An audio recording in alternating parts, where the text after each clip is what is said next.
আমার কাজই হচ্ছে ছাত্রদের, আমি একজন শিক্ষক,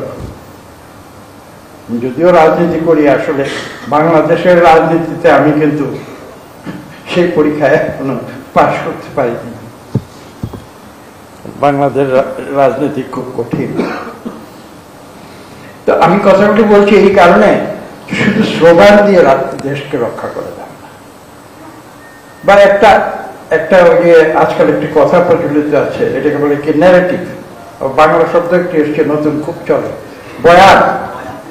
তো বয়ান তৈরি করে কিন্তু এই দেশের তরক্কি হল। এই দেশকে সত্যিকার অর্থে গড়ে তুলতে হলে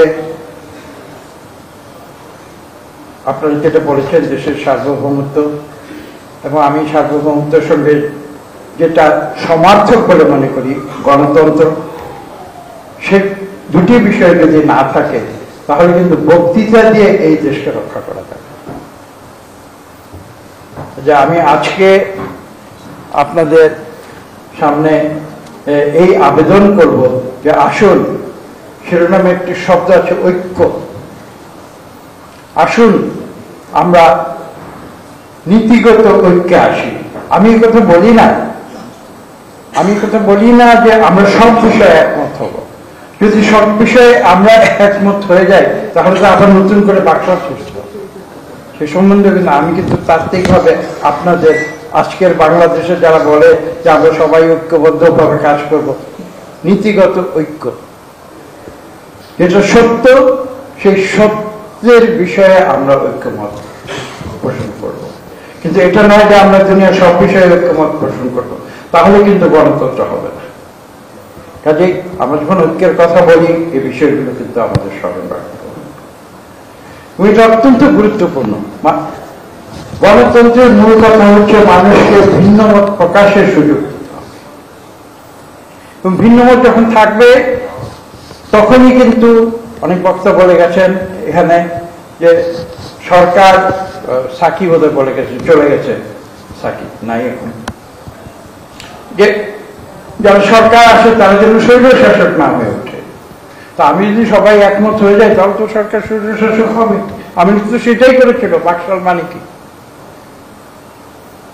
একজন এক কথা বলবে, বাংলাদেশের 18 কোটি মানুষ একই কথা বলবে,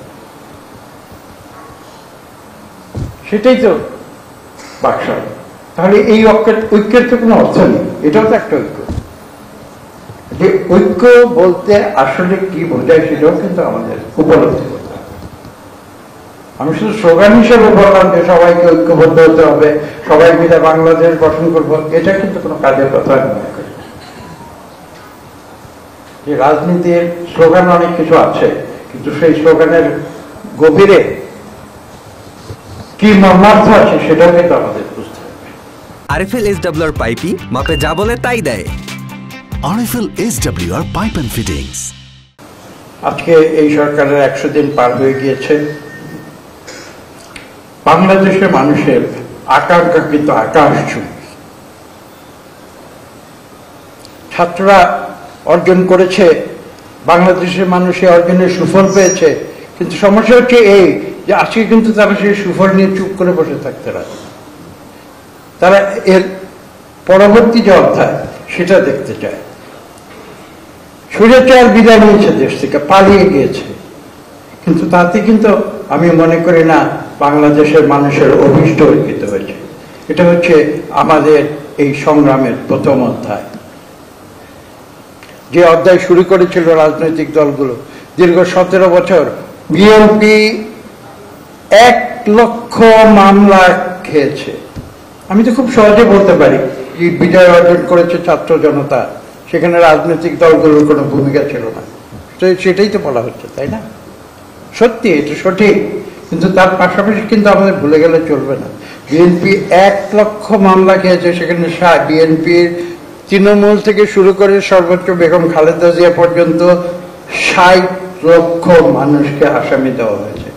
আপনারা কি টেলিভিশনে লাইভ দেখেননি যে 30শে জানুয়ারি উত্তরাতে আমি যখন কালো ফ্ল্যাগ নিয়ে মিছিল করেছিলাম তখন আমাকে কিভাবে টেনে হিসেবে পুলিশের গাড়িতে তোলা হয়েছিল? এবং আমি ধন্যবাদ জানাই সাংবাদিকদের যারা এখানে আছেন যে তারা অনুগ্রহ করে তারা দয়া পরবশ হয়ে আমার সঙ্গে পুলিশের যে বাদানুবাদ হয়েছিল সেগুলো পর্যন্ত লাইভ তারা সারা বাংলাদেশে ছড়িয়ে দিয়েছিলেন।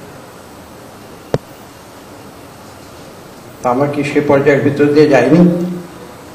আজকে বাংলাদেশে যে অর্জন হয়েছে তাতে কি কারো কোনো অবদান নেই? একমাত্র ছাত্ররাই কি অবদান রেখেছে? অবশ্যই ছাত্ররা অবদান রেখেছে। আমি অন্য একটি সবাই বলেছিলাম যে ফুটবল খেলায় 11 জন প্লেয়ার থাকে, সবাই মাঠে বল ড্রিবলিং করে বল সামনের দিকে নিয়ে যায়, সেন্টার ফরওয়ার্ড থাকে, আরো অনেকে থাকে, সর্বশেষে একজন গোল করে, যে গোল করে তারই কিন্তু সুনাম হয়। কিন্তু তার অর্থ এই নয় যে বাকি 10 জন খেলোয়াড় কোনো কিছু করেনি, কোনো অবদান রাখেনি, সেটা কিন্তু ঠিক। সেই দৃষ্টিভঙ্গি নিলে বাংলাদেশ এই জাতি আবার ভুল করবে।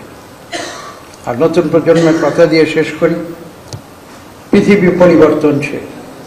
আপনারা সভ্যতার আদি যুগ থেকে মানব সভ্যতার ক্রমবিকাশ পর্যালোচনা করুন, পৃথিবী কোথাও থেমে থাকে না।